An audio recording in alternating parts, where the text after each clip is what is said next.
રહ્યા છે ડાંગથી જિલ્લામાં ચોમાસાનો પ્રારંભ થયો છે। વીજળીના કડાકા ભડાકા સાથે વરસાદની શરૂઆત થઈ। વઘઈ સહિતના વિસ્તારોમાં વરસાદની શરૂઆત થઈ। વરસાદ વહેલો આવતા ખેડૂતોમાં ખુશીનો માહોલ જોવા મળ્યો।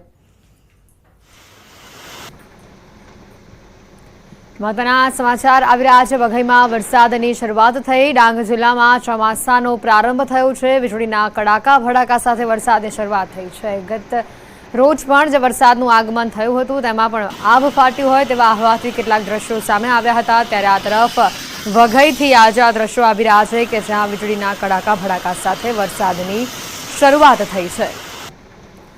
વરસાદ વહેલો આવતા ખેડૂતોમાં ખુશીનો માહોલ પણ જોવા મળ્યો। ડાંગના વઘઈથી આ દ્રશ્યો સામે આવી રહ્યા છે। ડાંગ જિલ્લામાં ચોમાસાનો પ્રારંભ થયો છે। વીજળીના કડાકા ભડાકા સાથે વરસાદની શરૂઆત થઈ। ધરતીપુત્રોમાં પણ ખુશીનો માહોલ જોવા મળ્યો તો લોકોમાં પણ આનંદ જોવા મળ્યો। અસહ્ય ઉકળાટ બાદ લોકોને પણ રાહત મળી। વરસાદનું આગમન થતાં લોકોમાં પણ ખુશીનો માહોલ। નિશાંત ફોન લાઈન ઉપર સંવાદદાતા જોડાઈ ચૂક્યા છે। નિશાંત, ગઈકાલે હવામાં આભ ફાટ્યું હોય તેવા દ્રશ્યો આવ્યા હતા અને આજે વઘઈમાં કડાકા ભડાકા સાથે વરસાદની શરૂઆત, વધુ માહિતી શું? જી તે ચોક્કસથી જણાવી દઉં કે ડાંગ જિલ્લામાં ચોમાસાનો પ્રારંભ થઈ ગયો છે। વીજળીના કડાકા ભડાકા સાથે વરસાદ વરસાદ શરૂ થયો છે। જિલ્લાના પ્રવેશદ્વાર વઘઈ સહિત જે આસપાસના વિસ્તાર આવ્યા છે આસપાસના વિસ્તારમાં વરસાદ શરૂ થયો છે। ત્યારે જે ડાંગ જિલ્લાના ખેડૂતો આવ્યા છે ખેડૂતોમાં પણ ખુશીનો માહોલ જોવા મળી રહ્યો છે। જી બિલકુલ નિશાંત, હાલ ખાસ કરીને આવનારા દિવસો માટે આ વિસ્તારમાં વરસાદની કોઈ આગાહી છે? ખાસ કરીને વાત કરવામાં આવે તો ડાંગ જિલ્લામાં ઘણા દિવસોથી વરસાદને લઈને હવામાન વિભાગ દ્વારા આગાહી કરવામાં આવી છે અને અન્ય દિવસો માટે પણ આગાહી કરવામાં આવી છે। જે પ્રમાણે વરસાદ વરસાદ આગાહીના મુજબ ડાંગ જિલ્લામાં શરૂ થઈ ગયો છે અને આવતા દિવસોમાં પણ જે પ્રમાણે અત્યારે વરસી રહ્યો છે તે રીતે વરસશે તેવું ખેડૂતો પણ આશા રાખી રહ્યા છે અને તેઓ ખેતી માટે અત્યારે સારા વરસાદની રાહ પણ જોઈ રહ્યા છે। જી આભાર નિશાંત, માહિતી બદલ। ચોમાસાને લઈને રાજ્યના હવામાન વિભાગનું મોટું નિવેદન સામે આવ્યું છે। હજી ચોમાસાની ધરી વલસાડ નવસારી સુધી જ પહોંચી હોવાની વાત સામે આવી છે। આગામી 7 દિવસ રાજ્યમાં વરસાદની આગાહી રહેશે। થંડરસ્ટ્રોમની સાથે હળવાથી મધ્યમ વરસાદની આગાહી કરવામાં આવી છે। આજે કેટલાક વિસ્તારોમાં વરસાદ પણ જોવા મળી શકે છે। ખાસ કરીને અમદાવાદની વાત કરીએ, આજે અમદાવાદ, ડાંગ, સુરત, તાપી માટે વરસાદની આગાહી છે। અમદાવાદમાં આજે 41 ડિગ્રી તાપમાન રહી શકે છે। राजस्थान साइक्लोनिक सर्कुलेशन सक्रिय थયું છે। वाले दिनों के लिए जो गुजरात स्टेट के लिए फोरकास्ट दिया जा रहा है वो आज की बात करेंगे तो आइसोलेटेड प्लेसेस पे लाइट टू मॉडरेट रेन और साथ में थंडरस्टॉर्म की वार्निंग दी गई है। और जो डिस्ट्रिक्ट है जहाँ पे लाइट से मॉडरेट रेन और साथ में थंडरस्टॉर्म होंगे वो डिस्ट्रिक्ट है बनासकांठा, गांधीनगर, अहमदाबाद, दाहोद, छोटा उदयपुर, नर्मदा, सूरत, डांग, नवसारी, वलसाड़, तापी, दमन और दादरा नगर हवेली। और कल की बात करेंगे डे 2 के लिए तो आइसोलेटेड प्लेसेस पे लाइट टू मॉडरेट रेन साथ में थंडरस्टॉर्म की वार्निंग दी गई है। और जो डिस्ट्रिक्ट है जहाँ पे लाइट टू मॉडरेट रेन साथ में थंडरस्टॉर्म होंगे वो डिस्ट्रिक्ट है दाहोद, छोटा उदयपुर, डांग, नवसारी, वलसाड़, तापी, दमन और दादरा नगर हवेली। ચોમાસાને લઈને અંબાલાલ પટેલની મોટી આગાહી સામે આવી છે। મકાનના પતરા ઉડી જાય તે પ્રકારની વરસાદની આગાહી અંબાલાલ પટેલે કરી છે। બ્રેક બાદ હવે 2 દિવસ પછી મેઘરાજા ગુજરાતને ધમરોળવાના છે। તારીખ 17 થી 22 જૂન સુધી આંધી વંટોળની સાથે વરસાદ થશે। હમણાં વરસાદનું જે સક્રિય થઈ ગયો છે દક્ષિણ મહારાષ્ટ્રમાં ધમાકેદાર એન્ટ્રી પછી મુંબઈમાં કંઈક અંશે વરસાદ પહોંચ્યો, પરંતુ ગુજરાતમાં આ ગતિવિધિ મંદ પડી ગઈ છે અને આથી ખેડૂતો ચિંતામાં છે। પરંતુ હવે તારીખ 17મી થી 22માં એક વિન્ડ ગસ્ટ જબરજસ્ત આવે છે। પવન જે છે પવનની તેજ ગતિ આવશે, આંધી વંટોળનું પ્રમાણ વધશે। સૌરાષ્ટ્રના દક્ષિણ ભાગોમાં તોફાની વરસાદ પડશે। ભાવનગર, અમરેલી, બોટાદમાં ભારે પવન સાથે વરસાદ પડશે। રાજકોટ, સુરેન્દ્રનગરમાં પણ ભારે વરસાદની આગાહી છે। પવનની તેજ ગતિના સપાટા સૌરાષ્ટ્રના દક્ષિણ ભાગમાં, ભાવનગરના ભાગમાં, બાબરા, બોટાદ, બરવાડા, આ ઉપરાંત દક્ષિણના ઘણા ભાગો અને ખંભાતના ભાગો, ગોધરાના ભાગો, તારાપુરના ભાગો, ખેડા જિલ્લાના કેટલાક ભાગમાં વિન્ડ ગસ્ટ જબરજસ્ત છે। મધ્ય ગુજરાતમાં પણ જોરદાર વરસાદની આગાહી છે। અમદાવાદ, ગાંધીનગર, વડોદરામાં ભારે વરસાદ વરસશે। મહેસાણા, વિરમગામમાં મન મૂકીને મેઘરાજા વરસશે।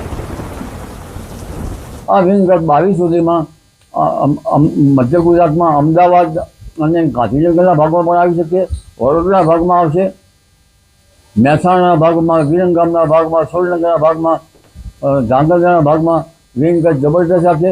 ઉત્તર સૌરાષ્ટ્રના ભાગમાં, રાજકોટના ભાગમાં અને પશ્ચિમ સૌરાષ્ટ્રના ભાગમાં બધા ભાગમાં આવવાની શક્યતા રહેશે. પરંતુ તારીખ 17 થી 22માં જે ચોમાસું સક્રિય થશે એ આદ્રા નક્ષત્રમાં 21 થી 25માં વરસાદ ઘણા ભાગમાં સારો થવાની શક્યતા છે. આંધીવંતનું પ્રમાણ વધારે વધશે. તો કયા કયા ભાગોમાં વરસાદની આગાહી છે તેને મેપના માધ્યમથી સમજવાનો પ્રયત્ન કરીશું. આંધી વંટોળ સાથે જે રીતે વરસાદની આગાહી કરવામાં આવી છે, મહેસાણા, અમદાવાદ, સુરેન્દ્રનગર, બોટાદ, ભાવનગર, અમરેલી, રાજકોટ અને આ તરફ વડોદરામાં ખાસ કરીને મધ્ય ગુજરાતના મોટા ભાગોમાં આંધી વંટોળ સાથે વરસાદની આગાહી અંબાલાલ પટેલ દ્વારા કરવામાં આવી છે. મુખ્યમંત્રી ભૂપેન્દ્ર પટેલે ખેડામાં સરકારી કચેરીની ઓચિંતી મુલાકાત લીધી. ખેડામાં પ્રાંત કચેરીની સરપ્રાઇઝ વિઝિટ કરી. સીએમની ઓચિંતી મુલાકાતથી અધિકારીઓમાં પણ ખળભળાટ મચ્યો. ઓચિંતી મુલાકાતને લઈને સીએમએ અધિકારીઓ સાથે વાતચીત કરી.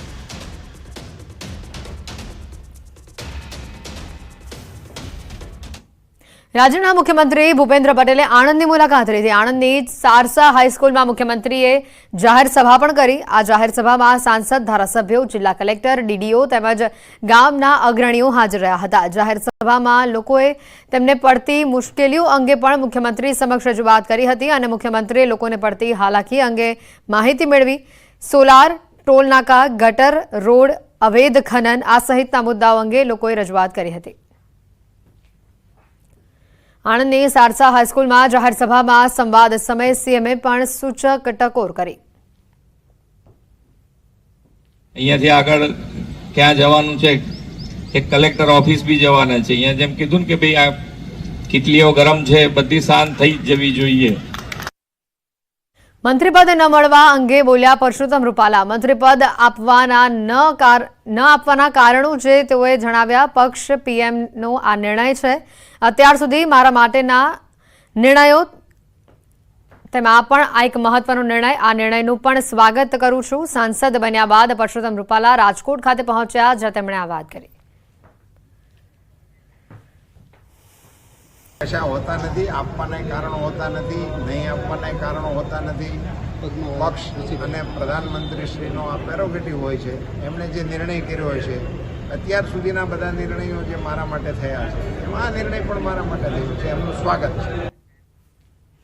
મહત્વના સમાચાર આવી રહ્યા છે અમરેલીથી.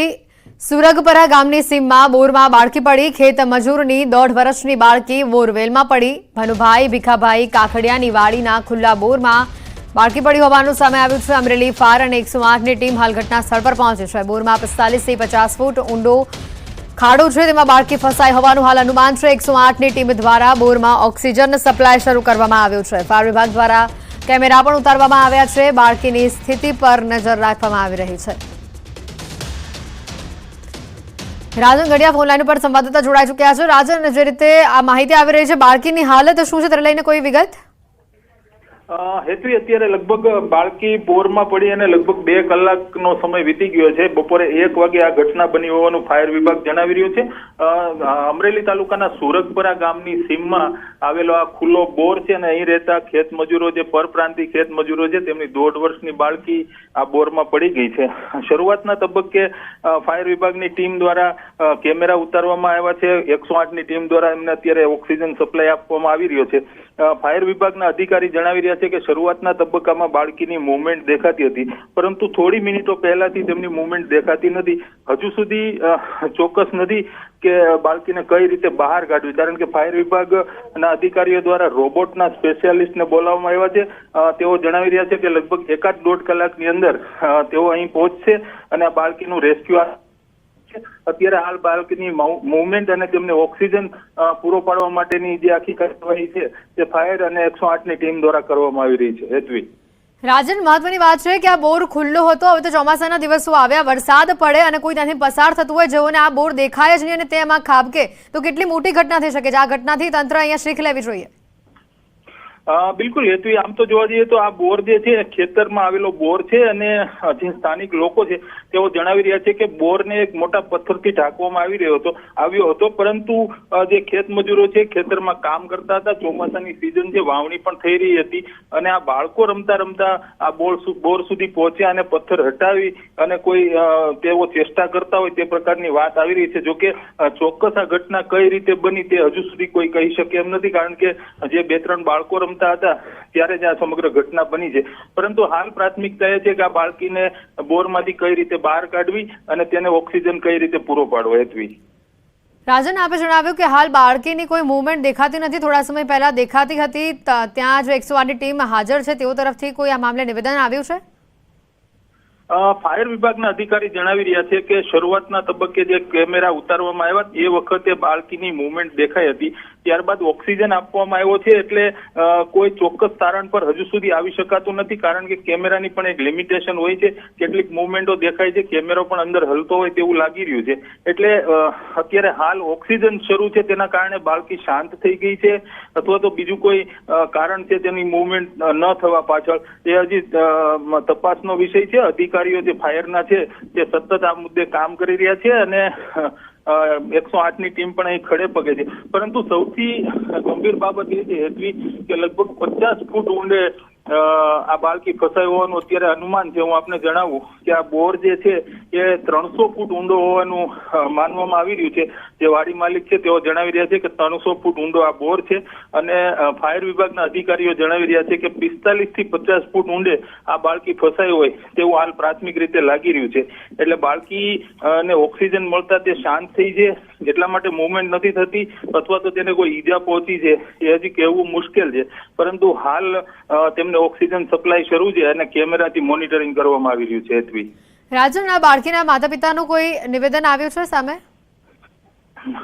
હજુ સુધી તેમના માતા પિતાનું નિવેદન સામે નથી આવ્યું, પરંતુ સુરતપરા ગામ આ વાડીથી બિલકુલ નજીક આવેલું છે, એટલે સ્વાભાવિક રીતે જ ગામના ખૂબ મોટી સંખ્યામાં લોકો અહીં હાજર છે અને બાળકીના માતા પિતાને હજુ સુધી કોઈ ચોક્કસ ખબર નથી કે તેમની બાળકી સાથે આ દુર્ઘટના કેવી રીતે બની. એમનું કોઈ નિવેદન સામે નથી આવ્યું, પરંતુ હાલ સૌ કોઈ પ્રાર્થના કરી રહ્યા છે કે આ બાળકીને હેમખેમ બહાર કાઢવામાં આવે અને ફાયરની ટીમ છે એ તેમનું રેસ્ક્યુ હવે થોડી વારમાં, એટલે કે જે રોબોટના સ્પેશિયાલિસ્ટને બોલાવવામાં આવ્યો છે, આ સ્પેશિયાલિસ્ટ અહીં આવે ત્યારબાદ બાળકીનું રેસ્ક્યુ હાથ ધરવામાં આવશે. પરંતુ હાલ પ્રાથમિકતા તેમની હલનચલન પર નજર રાખવી, તેમને ઓક્સિજન પૂરો પાડવાની છે. હેતવી, રાજન, આપ જોડાયેલા રહેજો. જે રીતે આ તસવીરો સામે આવી રહી છે, આ 45 ફૂટ ઊંડો ખાડો હોવાનું, હાલ ત્યાં 45 ફૂટ ઊંડે બાળકી ફસાઈ હોવાનું સામે આવ્યું છે. અમરેલી તાલુકાના સુરગપરા ગામની સીમમાં એક ખુલ્લા બોરમાં 1.5 વર્ષની બાળકી પડી જવાની ઘટના સામે આવી છે. આપ એ દ્રશ્યો જોઈ રહ્યા છો કે 1.5 વર્ષની જે એક પરપ્રાંતિ ખેત મજૂર છે તેમની બાળકી આ બોરમાં પડી ગઈ છે. અત્યારે હાલ અમરેલી 108 અને ફાયરની ટીમ ઘટના સ્થળે છે. લગભગ 2 કલાકથી જહેમત કરવામાં આવી રહી છે. 108ની ટીમ દ્વારા અત્યારે પ્રાથમિક રીતે આ બાળકીને ઓક્સિજન પહોંચાડવામાં આવી ગયું છે અને બાળકી જીવિત હોવાનું પણ સામે આવી રહ્યું છે. ફાયરની ટીમ દ્વારા એક કેમેરો પણ ઉતારવામાં આવ્યો છે. આપણી સાથે ફાયરના અધિકારી છે. સર, અત્યારે શું પ્રોસેસ ચાલી રહી છે? જય હિન્દ. અમને જ્યારે ફાયર એન્ડ ઇમરજન્સી સર્વિસ અમરેલીથી 12:40 કલાકે અમને ટેલિફોનિક સૂચના આપવામાં આવેલી છે કે લાઠી તાલુકાના ઝરખિયાથી 2 કિલોમીટર આગળ સુરતપુરા ગામમાં કોઈ બોરવેલમાં એક નાની બાળકી પડવાની ઘટના બનેલી છે.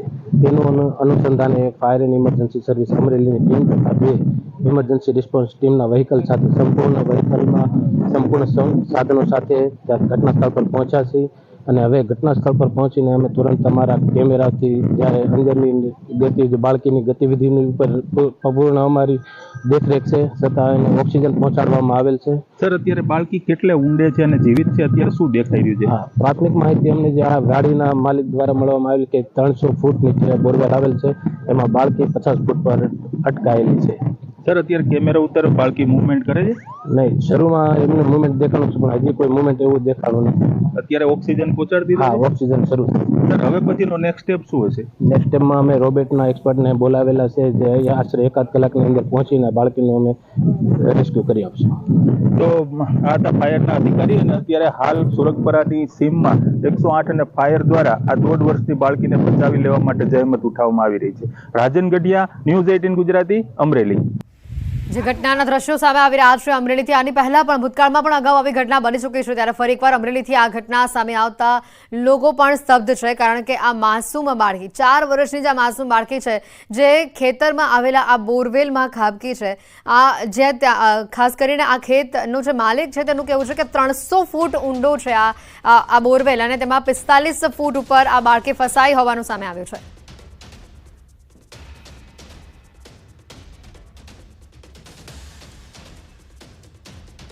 અમરેલીથી આ ચોંકાવનારી જે ઘટના સામે આવી છે, આપણે એનિમેશનના માધ્યમથી સમજાવવાનો પ્રયત્ન કરીશું, કારણ કે જે રીતની આ ઘટના બની છે, આ બાળકી આપ જોઈ રહ્યા છો કે અહીંયા બાળકી રમી રહી છે અને રમતા રમતા તે અચાનક આ બોરવેલમાં નીચે પડે છે. આ બોરવેલ જે ખેત માલિક છે તેનું કહેવું છે કે આ 300 ફૂટ ઊંડો છે, પરંતુ 45 ફૂટે આ બાળકી ક્યાંક ફસાઈ ગઈ હોવાનું સામે આવી રહ્યું છે. જોકે આપ જોઈ શકો છો કે 45 ફૂટ પર આ બાળકી અટકી ગઈ છે, અને મહત્વની વાત એ છે કે જે બાળકીને અત્યારે અંદર ઓક્સિજન પહોંચાડવાની કામગીરી હાથ ધરવામાં આવી છે. ફાયર વિભાગની જે ટીમ પહોંચી છે, આપ જોઈ શકો છો કે રમતા રમતા બાળકને કદાચ ખબર ન હોય કે અહીંયા ખાડો છે, પરંતુ આટલો મોટો ખાડો, અને સાથે એવી પણ એક વાત આવી હતી કે અહીંયા પથ્થર મૂકીને તેને ઢાંકવામાં આવ્યું હતું, પરંતુ જે રીતની આ ઘટના બનવા પામી છે, આ બાળકી જ્યારે અંદર ગઈ છે, હાલ કેમેરાથી તેના પર નજર રાખવાની જે કોશિશ છે તે કરવામાં આવી રહી છે. રાજન અમારી સાથે સંવાદદાતા સ્પોટ પરથી સીધા જોડાયા છે. રાજન પાસેથી માહિતી મેળવવાનો પ્રયત્ન કરીએ. અહીંયા રાજન, જે રીતે ખાસ કરીને દર્શકોને એનિમેશન માધ્યમથી પણ બતાવવાનો પ્રયત્ન કર્યો, હાલ જે માહિતી આવી રહી છે, 1 થી 1.5 કલાકનો સમય આજે લાગે છે અહીંયા જે પરફેક્ટ ટીમ છે એને પહોંચવા માટે, આ બાળકીનું રેસ્ક્યુ કરવા માટે. ત્યાં સુધી આ બાળકીને સ્વસ્થ રાખવા માટે કેવા પ્રકારની કામગીરી ત્યાં હાલ કરાઈ રહી છે? હેતુ, હું અત્યારે આપને સીધા દ્રશ્યો બતાવી રહ્યો છું, જ્યાં જે બોરમાં બાળકી ફસાઈ છે એ બોરના જ